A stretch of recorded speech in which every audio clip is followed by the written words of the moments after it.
క్రైస్తవ్యంలో జరుగుతున్నటువంటి ఒక చిన్న విషయాన్ని మనం తెలుసుకుందాం.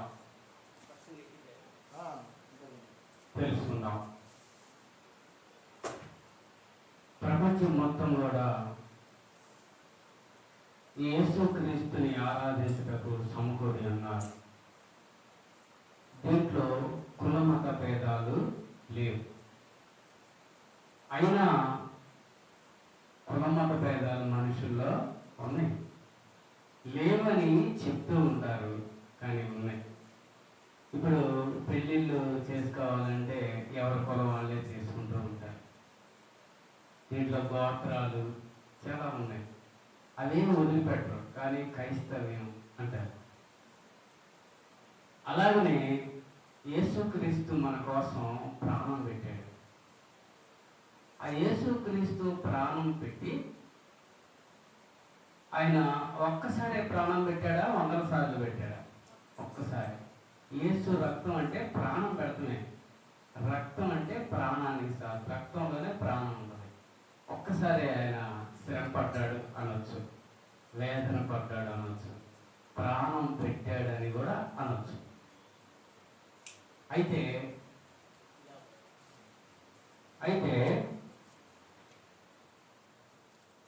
యేసుక్రీస్తు మరి మనకి నెలకోసారయ్యా, నెలకోసారి. దీన్ని కూడా నెలకోసారి తీసుకునేవాళ్ళు ఉన్నారు, వారానికి ఒకసారి తీసుకునేవాళ్ళు ఉన్నారు, సంవత్సరానికి కూడా ఒకసారి. అదే ఆయన శరీరానికి సాదృశ్యమైన రొట్టె, ఆయన మరి రక్తానికి సాదృశ్యమైనటువంటి ద్రాక్షారసం. చదువుకున్న వాళ్ళు ఉన్నారు మీ దగ్గర, మీరు మధ్యలో ఉన్నారా? చదువుకున్న వాళ్ళు ఉన్నారా? ద్వితీయోపదేశకాండం 17వ అధ్యాయం 17వ అధ్యాయం తీయండి. 22, 23 అడుగుంటారు చూడండి. ఎందుకంటే ఈ మధ్య చదువు ప్రాముఖ్యత అయింది.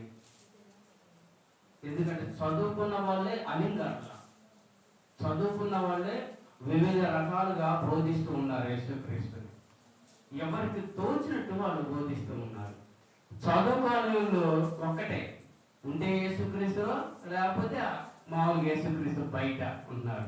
చదువుకునే వాళ్ళు యేసుక్రీస్తులో ఉన్నారు, రకరకాలుగా ఉన్నారు. ఎందుకంటే వాళ్ళ మాటల గారడీలతో అందరినీ మోసం చేస్తున్నారంటంలో ఆశ్చర్యం లేదు. ద్వితీయోపదేశకాండం 17వ అధ్యాయము 20, 21 అడుగుంటా చూడండి. 20 నుంచి చదవండి.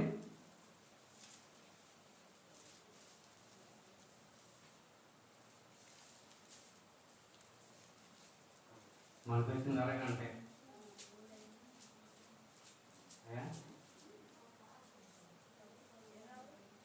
17వ అధ్యాయము 22, 21 కలిసి ఉంటుందమ్మా. తీయండి, పేజీ నెంబరు 160, పాత నిబంధన. నేను చదువుతున్నా చూడండి.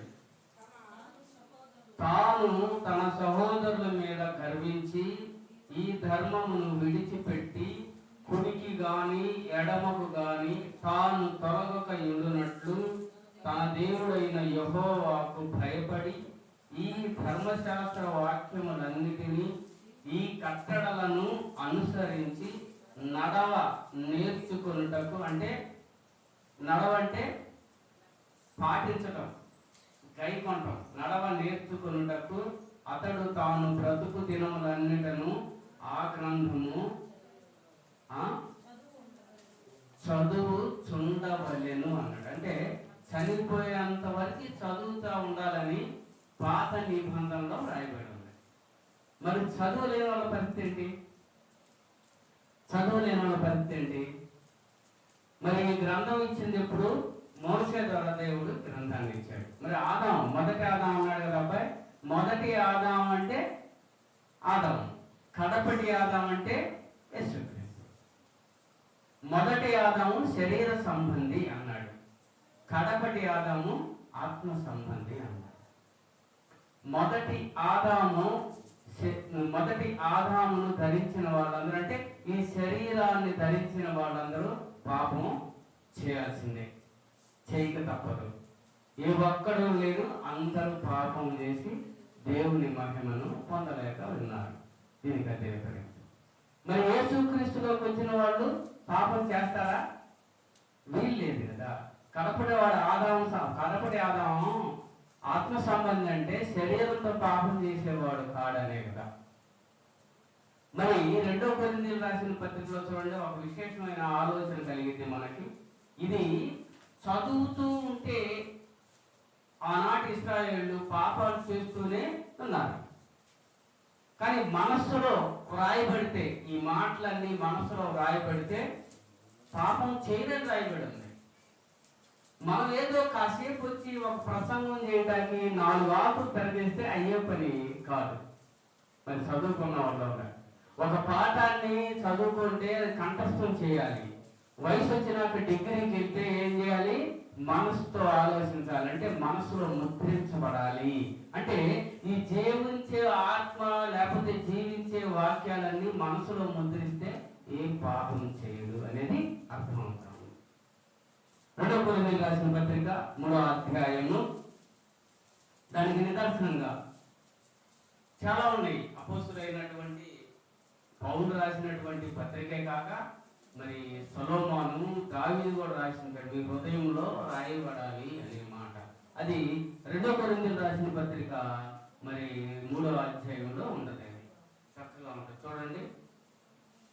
3వ అధ్యాయము 2వ వచనం, అది 160 పేజీ నంబర్, క్రొత్త నిబంధన. మా హృదయముల మీద వ్రాయబడి ఉంది, మనుషులందరూ తెలుసుకొనొచ్చు అన్నాడు. చూసారా? వ్రాయబడితే తెలుసుకోవడం, తెలుసుకొనొచ్చు. చదువుకొనుచున్న మా పత్రిక మీరు కాదా? అంటే ఈ పత్రికలన్నీ రాసి దేవుడు ఇచ్చాడు. మనం ఒక పత్రిక అవ్వాలి అని ఉంటుంది. చూడండి, దీనికి ఆన్సర్ ఎక్కడ? మా పత్రిక మీరు కదంటే మేము ఒక పత్రిక రాశాము కొరింథీయులారా, ఆ పత్రిక మీరు ఇలా బ్రతకాలి, ఇలా బ్రతకాలి, ఇలా జీవిస్తే పరలోక రాజ్యం ఉందని రాశాం కదా వీటిలో. ఆ పత్రిక మీరు అయ్యారు అంటే అర్థం ఏంటి? పత్రిక ప్రకారం నడుచుకుంటున్నారు అంటే కదా. దీన్ని గల్తీ పత్రికలో రాస్తాడు, ఈ సువార్త కాక అన్నాడు. ఈ సువార్త కాక వేరొక సువార్త పరలోకం నుండి దిగి వచ్చిన దూతైనా మరి ఎక్కడైనా ఎవరైనా సరే చెబితే ఏమవుతారు? శాపగ్రస్తులు అవుతారు.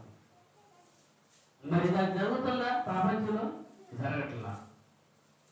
జనాలు కలిసి 10 మంది కలిస్తే ఒక కుటుంబం లేక ఒక సంఘం, ఇలాగా ఈ రోజు జరుగుతున్నటువంటి పరిస్థితి. నా అనుకున్న వాడికి కొద్దిమంది జనం, యథార్థ చెప్పేవాడికి జనం లేరు. ప్రవక్తలు, అపోస్తలులు, యేసుక్రీస్తు సహా హింసలు పడ్డారు. ఎవరు లేకే. దేవుని నమ్ముకుంటే ఎవరు ఉండరు కదా. ఇప్పుడు ఏం చేద్దాం? 3వ వచనం, రాతి పలకల మీద గాని శిరాతో గాని వ్రాయబడక మెత్తని హృదయములోను పలకం మీద జీవనం గల దేవుని ఆత్మతో మా పరిచర్య మూలంగా వ్రాయబడిన క్రీస్తు పత్రిక అయి ఉన్నారని మీరు తేటపరుచున్నారు. యేసుక్రీస్తు పత్రిక, యేసుక్రీస్తు తండ్రి అయిన దేవుడు యేసుక్రీస్తు పోలు నడిస్తే మరి మీరంతా క్రీస్తుని పోలు నడవాలని పౌలన్న మాటల్లో ఒక పత్రిక అయి ఉండాలి. అంటే దీంట్లో రాయబడినటువంటి మాటల్లోని మంచి మాటలన్నింటిలో మనం అలా ఇమిడిపోవాలి. ఆ మాటల్లో ఇమిడిపోవాలంటే ఆ మాటల ప్రకారం బ్రతికితే పత్రిక అయిపోతాం. అది వాడిని చూడండి, వాడిని చదివేశాను మొత్తం అంటారు. అంటే వాడు బ్రతుకు మంచి చెడు వీళ్ళు చదివారని దానికి అర్థం. ఈ విచక్షణ జ్ఞానం లేని వాళ్ళు కూడా ఈ ప్రపంచంలో బోధకులుగా ఉన్నారు. బోధ అంటే ఎలా ఉండాలి? ఒక టై కట్టాలి, ఒక షూ వేయాలి, తెల్లటి డ్రెస్ వేయాలి, రావాలి బోధ అంటే. హృదయంలో తెలుపు ఉండదు బోధకి, అసలు దాంతో పని లేదు. అలా అయింది ఇప్పుడు బోధ. సారాంశం ఏంటంటే యేసుక్రీస్తులోకి వచ్చినాక శరీరంతో పాపం చేయొచ్చా అనేది సారాంశం. ఎందుకంటే నెలకోసారి తీసుకున్నా, సంవత్సరానికి ఒకసారి తీసుకున్నా దాని యొక్క అంతర్భావాన్ని తెలియకుండా చేస్తున్నారు ఈ రోజున మనుషులు. ఏం పర్లేదు, మీరు ఏం చేసినా మీరు రొట్టె దర్శనం తీసుకుంటే నెమ్మదిగా ఉంటారు అనే ఒక మాట చెబుతున్నారు. అది ఎంతవరకు ఈ రోజు నిజం? యూట్యూబ్లో కూడా చూస్తూ ఉన్నారు పిల్లలు. తండ్రి దేవుడా యేసుక్రీస్తు దేవుడా అని ఒక సంచలనం ఈ రోజున మరి ఆంధ్ర తెలంగాణ మొత్తం మీద సంచలనం రేపుతుంది. అది ప్రాముఖ్యం కాదు, అది తెలుసుకోవాలి, మంచిదే. మరి మనం బ్రతకాలి పరలోక రాజ్యంలోకి. ఈ వాదంలో పడి అనేక మంది అమాయకుల్ని నీతికి నడవనీయకుండా నరకానికి పంపించేస్తున్నారు. మరి ఇది ఎంతవరకు నిజం? కొద్దిమంది మీరుగా ఉన్నారు, మీరు తెలుసుకుంటున్నారు. అందుని బట్టి దేవునికి స్తోత్రాలు. చూద్దాం. శరీరంతో యేసుక్రీస్తులోకి వచ్చి వాక్యము విని విశ్వసించి పశ్చాత్తాపడి క్రీస్తులోనికి వచ్చిన తర్వాత పాపం చేయొచ్చా? ఇది మన సారాంశం. ఇది సహజంగా మీకు ఎవరో చెప్పలేరు. నేను గట్టిగా చెబుతున్నాను, ఎందుకంటే నా ఈ ఆకారం మీకు అంతే కనపడింది. నేను అఘోరాత్రులు బైబిల్ చదువుతూ ఉంటాను, దాన్ని ఎందుకు ధ్యానిస్తూ ఉంటాను, ఎప్పుడు ఆలోచన చేస్తూ ఉంటాను. నన్ను చూస్తే ఇట్లా కనపడతాను, కానీ నేను దేవుని ఆత్మని నిర్లక్ష్యం చేయని వాడిని. కాబట్టి శరీరంలో చేయొచ్చా అనేదాన్ని మనం చూద్దాం. మొట్టమొదట మనుష్యుడు ఒక పాపం చేయాలంటే, అది ఏదన్నా ఒక పాపం చేయాలంటే ముందు ఎక్కడ ప్రారంభమైంది? మనస్సులో ప్రారంభమైంది. ఇది ప్రాముఖ్యం. మనస్సులో ఉంటే కదా ఏదైనా. ఒక ఇల్లు కట్టాలి అంటే అఘోరాత్రులు పని చేసి అన్నం కూడా తిన్నోళ్ళని చూశాను నేను. రాత్రిపూట వండుకుంటే తెల్లారికి మిగిలిపోయింది కదా అని ఆ రోజు వస్తుని ఆ డబ్బులు కూడా వేసుకున్న వాళ్ళని చూశాను. సంవత్సరాల తరబడి దాచుకుంటే ఒక ఇల్లు కట్టుకుంటున్నాడు, ఒక స్థలం కొనుక్కుంటున్నాడు. దాని మీద మనసంతా ఏకాగ్రత చేస్తేనే అవుతుంది. అంటే మనస్సు ప్రాధాన్యత. ఒక పాపం చేసాడు మనసులో ఆలోచిస్తేనే చేయగలడు, మనసులో మరి తీర్మానం చేసుకుంటేనే చేయగలడు. ఒక పాపం మనుషుల్ని విసర్జింప చేయాలంటే మనస్సులో వాడిని పక్కకు నెట్టేయాలన్న ఆలోచన ఉంటేనే చేయగలడు. ఏదైనా మనస్సే ప్రాధాన్యత, అవునా? మనస్సే ప్రాధాన్యత. మరి ఈ మనస్సు పవిత్రపడాలా? ఈ యేసు రక్తం ప్రతి పాపాల నుండి దేన్ని కడిగింది అనేది మనం ఆలోచించాలి. ఎప్పుడు కడుగుతుంది అని ఆలోచించాలి. సరేనా? ఓకే. ఇప్పుడు మార్కు సువార్త తీయండి ఒకసారి, జాగ్రత్తగా ఆలోచించండి. చదువుకున్న పిల్లలు, చదువుకున్న వాళ్ళకి చెప్పండి. చదువుకున్న వాళ్ళకి కూడా అర్థమైంది. ఇప్పుడు అర్థం కాకుండా ఎవరు మనసుకు మించింది కాదు. ధర్మశాస్త్రం ఆదాముకి ఇచ్చాడు మనసుతో, ఇది మనకి ఇచ్చాడు అక్షరం. ఎందుకంటే మనం నొక్కు తేల్చడానికి రాయించి ఇచ్చాడు. మొట్టమొదటి ఆదాముకు తెలియదా ధర్మశాస్త్రం? తెలుసు. ఇదిగో ఈ లోకాన్ని ఆశించవాలన్నాడు, చూసావా? అదే ధర్మశాస్త్రం. పిల్లలను బాగా పెంచాలని కదా ఆయనకి ఇచ్చింది, అక్కడే కోల్పోయాడు ఆదాము కదా. ఏం చెప్పారు ఇప్పుడు? అబ్బా, అది అట్లా ఉంది. 7వ అధ్యాయము యేసుక్రీస్తు అన్న మాట మనం చూద్దాం, తర్వాత వెళ్దాం, ముందుకు వెళ్దాం. 7వ అధ్యాయము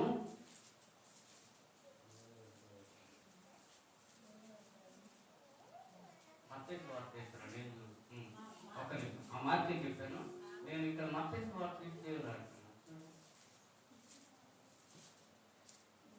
7వ అధ్యాయము 20-21 చదవండి చాలు. 20-21-22-23 లోపల నుండి అన్నట్టు అక్కడ లోపల నుండి అనగా మనుషుల హృదయముల నుండి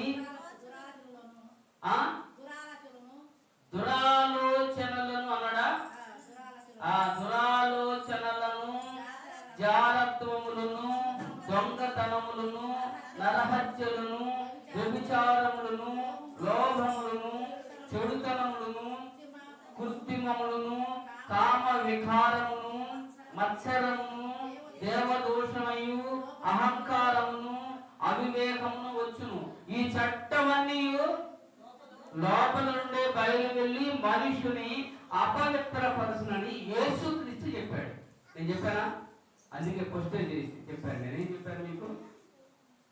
ఈ సువార్త కాక, సువార్త అంటే ఏంటి? చనిపోయి తిరిగి లేకపోవడం, శరీర ఇచ్చలో నుంచి చనిపోయి ఆత్మానుసారంగా లేకపోవడం, ఇది సువార్త. ఈ సువార్త కాక ఏం పర్లేదు చేయొచ్చు అంటాడు చూసావా? అదే శాపానికి గ్రస్తుడు. అందుకే నేను అనేక చోట్ల తిరుగుతూ ఉంటాను, కానీ మీరు పాస్టర్స్ కూడా చాలా మంది తెలుసు, భయపడతారు నన్ను పిలవాలంటే. ఆ అబ్బాయి ఇప్పుడు ఈరోజు పిలిచాడంటే దేవుని ఎందుకు తెలుసా? ఉన్న వాస్తవాలు మాట్లాడతాడు, ఆకాశం పడతారు. మేము ఎలా బ్రతకాలి, మనుషులు మేము ఎలా బ్రతకాలి, అది ఒక్కటే వాళ్ళు తప్పలేదు. మేము ఎలా బ్రతకాలి, బ్రతకటానికి మనం మనుషులు కాదు. ఎప్పుడైనా చనిపోతాం, ఎప్పుడైనా తినిపోతాం. ఏమి తీసుకురాలా, ఏమి తీసుకెళ్ళాలి, ఎంత ఆశ చూడండి. ఇవన్నీ లోపల నుండే వస్తాయి అంట. యేసుక్రీస్తు చెప్పాడు లోపల ఏంటంటే మనసు చెడి వస్తూ ఉంటాయి. ఇంకా చాలా ఉన్నాయి చూపించాలంటే. అంటే ఈ శరీరంతో మనం ఏం చేయాలన్నా మనస్సులో పుట్టే, హృదయంలో పుట్టే ఆలోచనలో ఉంది అని అర్థమవుతుంది ఇక్కడ మనకి. అంతేగా ఆలోచనలో ఉంది మనకి ఇక్కడ అర్థమవుతుంది.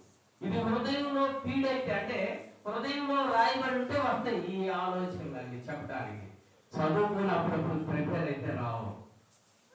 ఇది ఈ రోజున 60% మనసులో ఉంది నాకు. ఇంకా 40% కోసం ఎదురు చూస్తున్నాను. బైబిల్ రోజు చదువుతూ ఉంటాను, కానీ ఇక్కడ ఫీడ్ అవ్వాలి.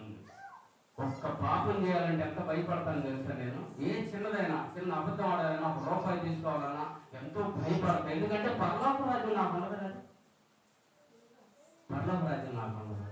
అందుకోసం భయపడతా ఉంటాను. ఇప్పుడు శరీరంతో చేసే వాటినా కడిగేది యేసు రక్తం. ఇవన్నీ చెప్పట్లా, ఇదిగో యేసుక్రీస్తు దేవుడు అని రాయబడి కొన్ని అక్షర మాటలు, మరి యెహోవా దేవుడు అని రాయబడి ఉండే అక్షర మాటలు. ఇవి తీసుకొని యేసుక్రీస్తు దేవుడు అన్న వాడిని రెఫరెన్స్ 4-5 ఉంటే అవి పట్టుకొని వాదిస్తున్నాడు. యెహోవా దేవుడు ఒక్కడే అనేది చాలా ఉన్నాయి చూపించి వాదిస్తున్నారు. ఈ వాదంలో ఇది గెలవాలి, ఈ వాదంలో ఇది గెలవాలి అన్న తపంతో పరలోకానికి వెళ్తున్నా. ఇంకా వీళ్ళు ఏం చెబుతున్నారంటే యేసుక్రీస్తు దేవుడు అనకపోతే పరలోక రాజ్యం లేదు అంటున్నాడు. యేసుక్రీస్తు తండ్రి అయిన దేవుడు కాదంటే పరలోక రాజ్యం లేదు అంటున్నాడు. దీన్ని ముడిపెట్టాడు. ఆయన మంచి పనులు అసలు ఏమి లేవు. ఇక ఆయన పరిశుద్ధులు, మనం పరిశుద్ధంగా ఉండే పని వెనకేస్తాడు అనమాట కదా. అందుకే మనస్సులో ఫీడ్ అవ్వాలి. నేను ఎప్పుడు ఏ ప్రసంగం చేసినా కానీ దేవుడు అన్నాను. ఎందుకు తెలుసా? మనసులో ఫీడ్ అయి ఉంటాయి కదా ఇవి. ఒక్క రెఫరెన్స్ పట్టుకుంటే 66 గ్రంథాలు తిరగొచ్చాయి. అంతగా చదవాలి, అంతగా కంట్లో పాఠం చేయాలి. మోసే చెప్తా ఉంటాను. చూసావా? అనేక మంది ముందు చెప్పాను, కొద్ది మంది చెప్పాను, ఒక్కళ్ళకు కూడా చెప్పాను నేను. ఒక్కళ్ళకు కూడా యేసుక్రీస్తు చెప్పాడు, మరి పౌలు చెప్పాడు, అనేక మంది చెప్పారు. జ్ఞానం లేకపోతే ఎవరు రారు కొంతమంది. చూద్దాం, యేసుక్రీస్తులోకి వచ్చినాక మరి శరీర ఇచ్చల్ని వదిలిపెట్టాలా లేదా అనేది ఇప్పుడు చూస్తే మనకు అర్థమైపోయింది కదా. అర్థమైపోయి టైం కూడా అయిపోతున్నాడు కదా. మత్తయి వార్త తీయాలి. మీరు చదువుకున్నవాడు చక్కచక్క తీయండి. రోజు చదివితే మీరు చక్కగా తీసేయగలరు. నేను తీయొచ్చు, మీ ప్రాక్టీస్ ఏది పద్దాక నేను తీసేది. ఒక బాధ కూడా వస్తాడు, ఆడే తీసుకొని చెబుతా ఉంటాడు అంటే అది కుదరదు. మీరు కూడా శిష్యులు కావాలి. ఒక్కరోజు 1 సంవత్సరంలో బాప్తీసం తీసుకుని పిల్లడు ఇంకొకరు బాప్తీసం ఇచ్చాడు. యేసుక్రీస్తు శిష్యుడు అయ్యి ఆ శిష్యుడు ఇంకా శిష్యుని చేసుకోవాలని దానికి అర్థం. అది రిఫరెన్స్. ఇంక మీరు వచ్చి కూర్చొని వెళ్ళే పని అయితే మరి మీరు వచ్చారు, మీ పక్కన మీ సహోదరుని మీరు రక్షించుకోవాలి కదా. అలాగే రక్షించుకున్నాడు. తిమోతికి అదే చెప్తాడు. ఇది ఎలా రక్షించుకోవాలో తెలుసా? తిమోతి రాసినటువంటి మొదటి పత్రిక ఎలా రక్షించుకోవాలో చెప్తున్నాడు దేవుడు. ఇక అన్ని వీడు చెప్పే అంత రాంగు, కానీ రాంగ్ అని మనం అంటే చంపేస్తారు. మరి అపోస్తులను చంపరా? అందుకే చాలా యుక్తిగా నడుచుకుంటున్నాం మేము. ఈ రోజున దెబ్బతిని ఉన్నాం, తొందరపడి మాట్లాడడం. ఎలా రక్షించుకోవాలో చూద్దాం. తిమోతి రాసిన మొదటి పత్రిక ఇలా మాట్లాడుకుంటే ఎన్నో మాట్లాడగలము, ఎందుకంటే మనసు నుండి ఫీల్ అయి ఉంటాయి కదా. తిమోతి రాసినటువంటి మొదటి పత్రిక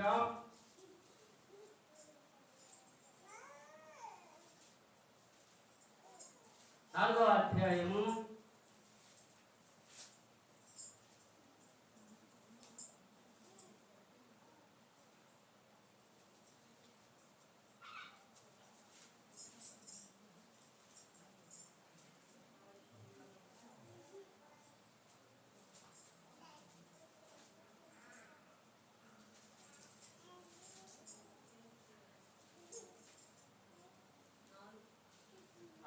1 నిమిషం.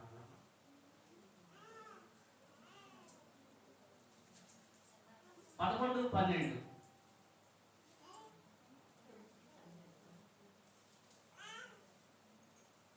చదవండి 11, 12. ఈ మాట నమ్మదగినది ఏదనగా మనసులో ఏదనగా ఏదో 11, 12 అమ్మ అది కాదు, మీరు తీయండి 191. నీ యవనమును బట్టి ఎవడును తృణీకరియము గాని మాటల్లోను ప్రవర్తనలోను ప్రేమలోను విశ్వాసంలోను పవిత్రతలోను విశ్వాసులకు మాదిరిగాను ఉండాలి తిమోతి. ఏమా తిమోతిగా ఉండాలి. నేను వచ్చే వరకు చదువుటయందును హెచ్చరించుటయందును బోధించుటయందును జాగ్రత్తగా ఉండాలి అని మాట్లాడుతూ 16వ వచనం చూడండి ఏమంటున్నాడు, తిప్పి చూడండి. నిన్ను గూర్చి నీ బోధన గూర్చి జాగ్రత్త కలిగి ఉండాలి, వీటిలో నిలకడగా ఉండాలి. నీవు ఎలాగూ చేసి నిన్ను నీ బోధ నువ్వు వినువారిని రక్షించుకోవాలి. అంటే మాటల్లో ఇమిడి ఉండాలి, అలా రక్షించుకోవాలి అంటున్నాడు. ఏంటి దీని సారాంశం? మత్తయి సువార్త తీశారా, మర్చిపోయారా? మత్తయి సువార్త 19వ అధ్యాయము తీయండి, ముగిస్తున్నాను, టైం అయిపోతుంది. 19వ అధ్యాయము. నేను ఒక్కడనే అనుకున్నాను, అబ్బాయి చెప్తే నాకు మరి సీని గారి గురించి అని చెప్పలేదు, వాస్తవంగా చెప్పలేదు, పర్లేదు కానీ 19వ అధ్యాయం 16 నుండి చదువుకుందాం. ఎంత? Page number 20. ఇదిగో ఒకడు ఆయన యొద్దకు వచ్చి బోధకుడా నిశ్చయం తండ్రి సన్నిధి చేరుటకు నేను తెలివివాడుతున్నాడు, తెలిసి శాస్త్రతను నేను ఏ మంచి కార్యం చేయాలని యేసుక్రీస్తుని అడుగుతున్నాడు.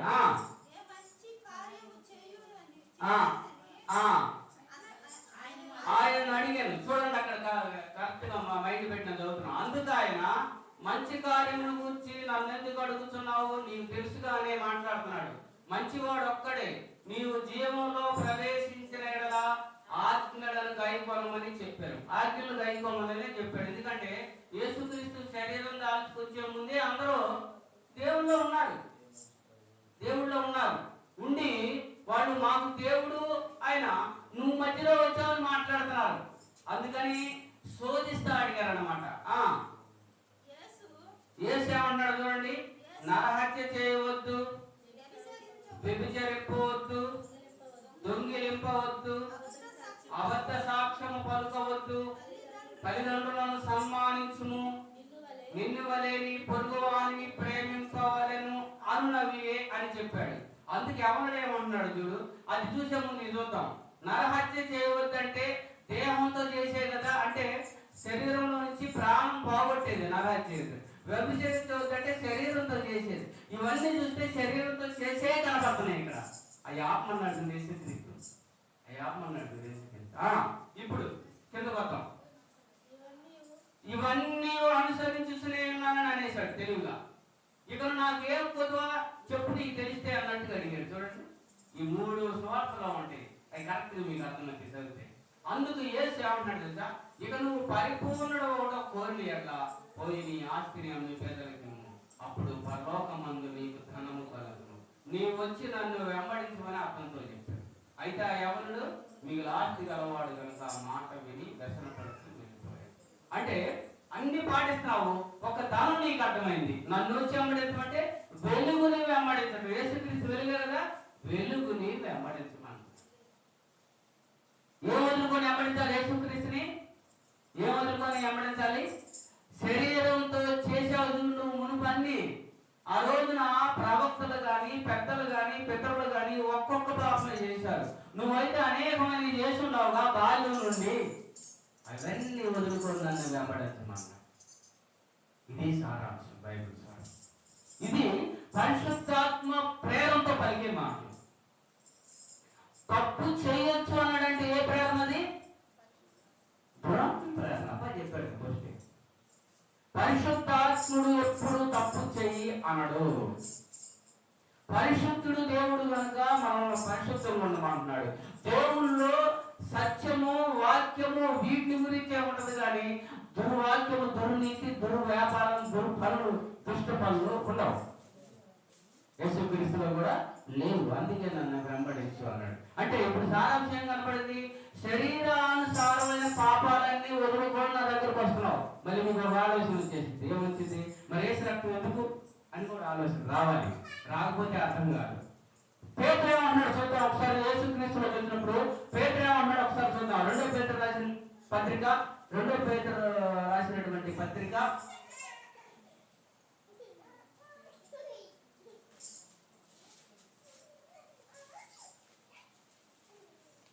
2వ అధ్యాయము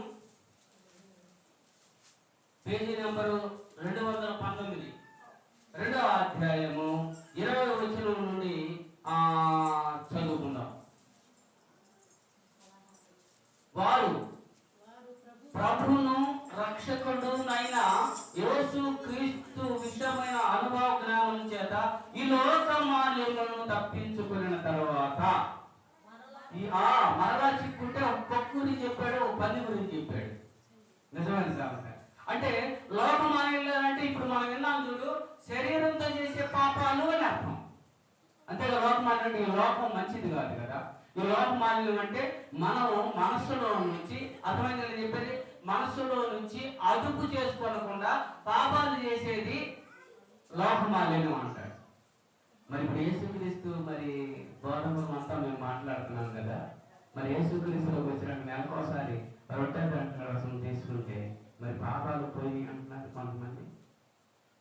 పర్లేదమ్మా, సోమవారం నుంచి శనివారం వరకు ఏమైనా చేస్తే మరి పశ్చాత్తాపడి ప్రార్థన చేయి పోయితే అంటున్నారు కదా. మరి నెలకు ఒకసారి తీసుకుంటున్నాం కదా. నెలలో ఫస్ట్ నుంచి ఇంతవరకు ఏదన్నా అనుకోకుండా అనుకోకుండా జరుగుతాయా? మనస్సును మించి జరుగుతాయా? మనసులో తెలియకుండా జరుగుతాయా? ఇది ఒక అబద్ధం. అనుకోకుండా జరిగిందనేది ఎంత అబద్ధం తెలుసా? నీకు మనస్సును తెలియకుండా ఏ తప్పు చేయవు.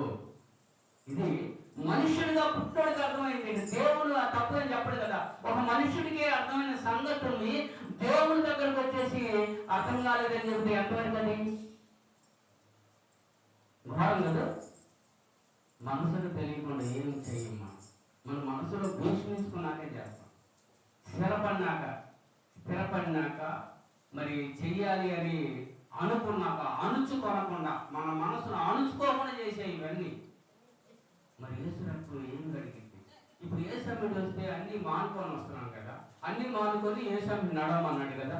నన్ను నా వెంబడే రమ్మన్నాడు కదా మత్తయి సువార్తలో. ఇంకొచ్చి నన్ను వెంబడించు, నీ ఆస్తిని వదులుకొని అన్నాడు కదా. ఆయన వెంబడించేటప్పుడు ఆయన తప్పు చేస్తారా? చేయరు. కాకపోతే మనస్సు పాడైంది మనుషుడికి ఆదాం ద్వారా. అబ్బాయి చెప్పాడుగా, మొదటి ఆదాం ద్వారా మనస్సు పాడైంది. మొదటి ఆదాం ద్వారా శరీరము శపించబడింది, నేల శపించబడింది. ఇవంతా జరిగి ఏమైంది అనేది మనం చూసుకొని ముగించుకుంది అనేది మనం చూసుకొని తర్వాత యేసు రక్తం ఏం కాపాడితే తెలుసుకొని మనం ముగించుకున్నాం. మనసు ఆదాం ద్వారా ఏమైంది శరీరం చూడండి ఒకసారి. కొలసీలు రాసిన పత్రిక ఎంత పతన స్థితికి, ఘోరమైన స్థితికి వెళ్ళిందో మనకి ప్రార్థన. కొలసీలు రాసిన పత్రిక కొలసీలు రాసిన పత్రిక 3వ అధ్యాయము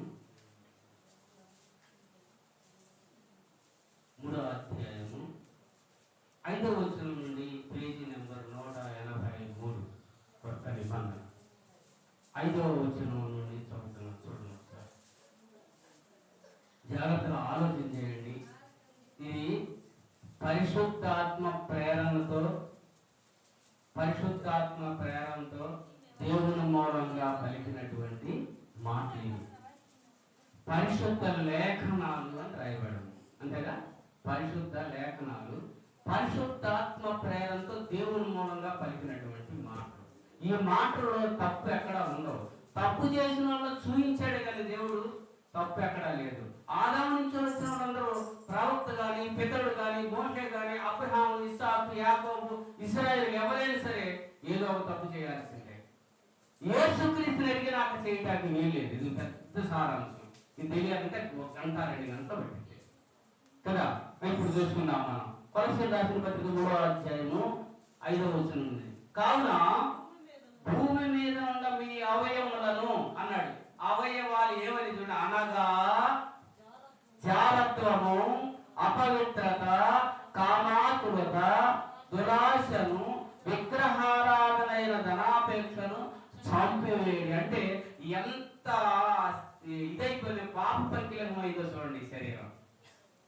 అలాంటి వాటి నుంచి విడుదల కావాలంటే యేసుక్రీస్తు కావాలన్నాడు. అందుకే యేసుక్రీస్తులోకి వచ్చినా మనం ఎక్కడ కంట్రోల్ అవ్వాలి అని ఆలోచిస్తే వాక్యం అనే పాలనతో అన్నాడు. అంటే ఆత్మ సంబంధమైన పాలన అంటే ఆయన మాటని అర్థం చేసుకోగలిగే మనస్సు, హృదయం కావాలి. ఇప్పుడు మనకు అర్థమైందిగా, ఆయన మాటలో మనసు అర్థమైందిగా. ఇప్పుడు మనం ఎక్కడి నుంచి కావాలి? ఇప్పుడు శరీరేచ్ఛలో నుంచి బయటకు వచ్చాం. మనం శరీరేచ్ఛలో నుంచి బయటకు వచ్చాం. ఏది ఎఫెసీ 2వ అధ్యాయంలో ఉంటుంది కదా, ఏమని ఉంటుంది? మీరు పాపం వల్ల మీరు సచ్చిన వారై ఉండగా ఇదిగో క్రీస్తులో మనం బ్రతికాం. అంటే మనం ఆత్మ సంబంధం యేసు క్రీస్తులోకి వచ్చినాక ఇప్పుడు మనం ఎక్కడ గుణపడాలి అంటే చూడండి, యేసు ఎక్కడ మనసు కాదు కదా, ఇదిగో అది చూస్తే కావాలంటది, ఇది చూస్తే కావాలంటది మనసు, అది చూస్తే కావాలంటది, అది చేయాలంటది మనసు. ఈ మనసు పవిత్రపడాలంటే ఈ వాక్యం దగ్గర రావాలి. ఇదిగో ఇది కాదు, ఇది కావును, ఇది కాదు మనసులో వచ్చేది చేస్తే యేసుక్రీస్తు ద్వారా మనం పరలోక రాజ్యం చేయకపోతే వెళ్తాము. మనసులో ఉండాలి. మనం ఈ లోక మాలిన్యాలు చేస్తే నరకానికి వెళ్తాం. భయము, భక్తి కావాలి. ఆ భయం భక్తిలో మన మనసు ఏమవ్వాలి? పవిత్రత అవ్వాలి. మనసు పవిత్రత అయిందనుకో ఇక పాపం చేస్తామా? చెయ్యం కదా. మనస్సు పరిశుద్ధత అయితే పాపం చేస్తామా? పాపానికి తా ఉండదు. అదే యేసుక్రీస్తు రక్తం కడుగుతా ఉంటుంది. ఇక ఆ తర్వాత చూద్దాం. ఇప్పుడు ఎబ్రిల్ రాసిన పత్రిక, ఈ రిఫరెన్స్తో ముగించుకున్నాం. ఎబ్రిల్ రాసిన పత్రిక ఇంకా చాలా వివరణ మీకు చెప్పాలంటే ఒక్కొక్క రెఫరెన్స్ కి ఒక 5 నిమిషాలు 10 నిమిషాలు వివరణ చెప్తే మీకు ఇంకా బాగా అర్థమైంది కదా. మరి అంత టైం లేదు. ఓకే, ఎబ్రిల్ రాసిన పత్రిక 9వ అధ్యాయం 14వ వచనం అందరూ తీయండి. 205 పేజీ నెంబరు. అందరూ తీయాలి, అందరూ చూడాలి. నేను చదువుతా ఉంటాను. అందరూ నాతో సహా 9:14 వచనం 14 వచనం నేను చదువుతున్నా. చూడండి, అంతా తీసారా? ఇప్పుడు చదువుతున్నా. నిత్యుడకు ఆత్మ ద్వారా తన్ను తాను దేవునికి నిర్దోషునిగా అర్పించుకొనిన క్రీస్తు యొక్క రక్తము నిర్జీవ క్రియలను విడిచి, అంటే ఈ శరీరంతో చేసే క్రియలను విడిచి జీవము గల దేవుని సేవించుటకు మీ లేకపోతే మన మనసాక్షిని ఎంతో ఎక్కువగా శుద్ధి చేయను. అంటే యేసులోకి వచ్చినాక ప్రతి ఆలోచనని పక్క తిప్పుకోవాలి. అంటే మనసాక్షిని శుద్ధి చేస్తాడు ఆయన రక్తం. మరి మీరు ఎప్పుడన్నా మరి చూసారో లేదో నాకు తెలియదు, ఇది మీకు చెప్పాలి. ఎందుకంటే పరలోక రాజ్యం వెళ్ళాలంటే ఇదిగో శరీరంతో ఏం చేయకూడదు. యేసుక్రీస్తు వచ్చినాక మనసులో వచ్చే ఆలోచనలన్నీ పవిత్రపరచుకోవాలి. మనం విమర్శించి తెలుసుకోవాలి. కొద్ది పత్రిక చదివిస్తారు కదా, మనం విమర్శించి తెలుసుకోవాలి. అక్కడ ఉంది ఏంటంటే కూటి కోసం ఆతృత పడాలి. అక్కడ అది తప్పు అని చెప్పాడు 11వ అధ్యాయం కొరింథీయులో. మనం విమర్శ చేసుకుంటే మనం పాపం చేయము. ఇదిగో ఇది తప్పు, ఇది ఒప్పు అని మనసులో మనం విమర్శించి క్రీస్తులోనికి వచ్చినాక ఇంకా మళ్ళా పాపం చేస్తే క్షమాపణ అస్సలు లేదు. నిత్య నరకాగ్నికి ఎదురు చూస్తూ ఉండాలి. ప్రియ సహోదరి సహోదరుడా, క్రీస్తులోకి రాకముందు నువ్వు ఏం చేసినా మునుపు చేసిన పాపాలకి అంటాడు, గతంలో చేసిన పాపాలకి అంటాడు. క్రీస్తులోకి వచ్చినాక అపోస్తులు కానీ ఎవరు పాపం చేశారా? పాపం చేసి జరగలేదు. ఇక పేదరుడు ఒకటి ఉంటుంది. ఆ పేదరుడిని తెలియని చేశాడు. ఇది విశ్లేషించడం చేతగాక పేదరు చేశాడుగా నేను చేస్తా, దావీదు చేశాడుగా నేను చేస్తా అన్నారు. అది పంపుతున్నారు. దావీదు క్రీస్తు నెరన్నప్పుడు జరిగింది. పేదరు క్రీస్తులోకి వచ్చినాక ఆయన మనస్సు మార్చుకునే పని. ఇది తెలియాలా? ఇది తెలియడానికి మీరంతా సపోర్ట్ చేయాలా మాలాంటి వాళ్ళకి. అంతేగాని డబ్బు ఇచ్చి మమ్మల్ని పెంచడం కాదు, మేపడం కాదు కావాల్సింది. ఇదిగో ఈ మంచి మాటలు అనేక మందికి తెలిస్తే ఏదన్నా గట్టి కింద ఒకటి వచ్చింది, మేము మాట్లాడు గట్టి కింద ఒకటి వచ్చింది, ఆ కింద పరలోక రాజ్యాన్ని నడిపిస్తే మాకు కూడా మంచి ఫలం ఉందని తెలుసుకోవాలా. ఇలాంటి మాటలు బోధించాలా, అనేక మందిని వెదకి రక్షించాలా. ఇది దేవుని వాక్య వివరణ. కలుగుతున్నాం. మహోన్నతుడు అయిన మా పరలోకపు తండ్రి, ప్రవక్తలు పితరులు ఆది నుంచి మొదటి ఆదాము నుంచి చేసే పాపాలు క్షమించావు నాయన. అయితే క్రీస్తును పంపించి ఇశ్రాయేలు కళ్ళ ముందు నడిపించావు నాయన. పరిశుద్ధంగా నీతిమంతుడిగా బ్రతకట వాడు కళ్ళారు వచ్చి అనేక మంది వచ్చారు నాయన. ఈ రోజున అది లేదు కానీ మాకు లేఖనము మా ముందు ఉంచావు.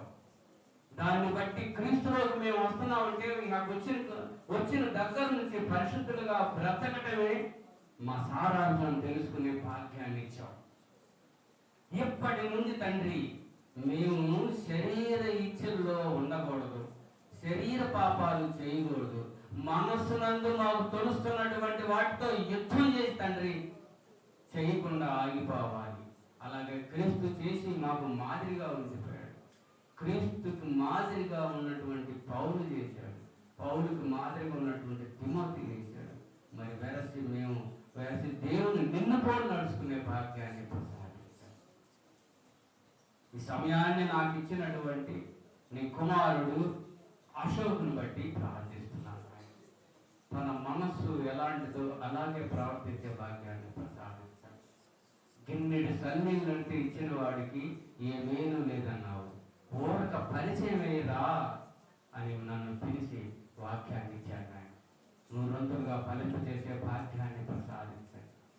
తను బిడ్డలు మరి తను సంఘం కూడా పరిశుద్ధంగా బ్రతికే భాగ్యాన్ని నాకు తర్వాత బోధించనైనటువంటి సీను గారిని 2 ఆత్మలతో పెంచమని వేడుకొనుచూ ఉన్నాను. వెలిసినైనా ఈ మాటలు విన్న ప్రతి ఒక్కరు నాతో కూడా పరిశుద్ధంగా బ్రతుకుటకు ఆయత్తపరచమని క్రీస్తునామాని ప్రార్థన అడిగి వేడుకొనుతున్నాను తండ్రి. అందరికీ క్రీస్తునామాలు నా హృదయపూర్వకంగా చెల్లిస్తూ ఉన్నా.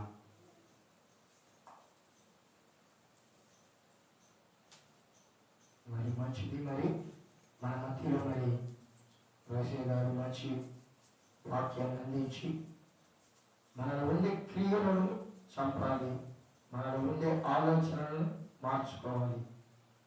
అర్థమవుతుందా? మనిషి చేసే ప్రతి పని కూడా హృదయ అంతరంగముల నుంచే వస్తుంది. అది మంచి కానీ చెడు కానీ అని సారాంశాన్ని మన మధ్య ఉంచుతున్నారు. అలాగే సమయం తక్కువ ఉన్న కనుక సీమోన్ గారు కూడా ఒక కొద్ది నిమిషాలు వాక్యాన్ని ధ్యానించి మరి ఆయన మాటలను మనకి వివరించే విధంగా సహాయం చేయాల్సిందిగా కోరుచు ఆయన ఆహ్వానించడం జరుగుతుంది. హల్లెలూయా.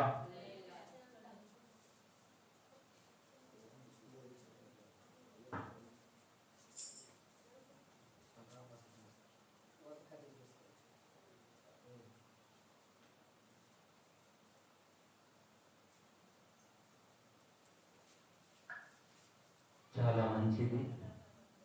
పరిశుద్ధ దినం ఆదివారం అనుకుంటున్నాం. ఆదివారం ప్రారంభంలో మధ్య ఉంటుంది. మొదటి రోజు ఏంటంటే ఆదివారం. ఆదివారం మనం ఉంటే మీ ఇంట్లో కొరత ఏముండదు. ఇక్కడ ఉంటే ఇక్కడ ఉండాలి. ఆదివారం గవర్నమెంట్ వాళ్ళు కూడా సెలవు ఇచ్చారు కదా, ప్రభుత్వం వారు కూడా. కాబట్టి ప్రభుత్వం వారు కూడా పరిగెత్తున్నారు ఎక్కడికి? దేవస్థానం. ఇంతవరకు అశోక్ కదా, అశోక్ బ్రదర్ గారికి, అలాగనే అన్నగారు రోసయ్య దైవ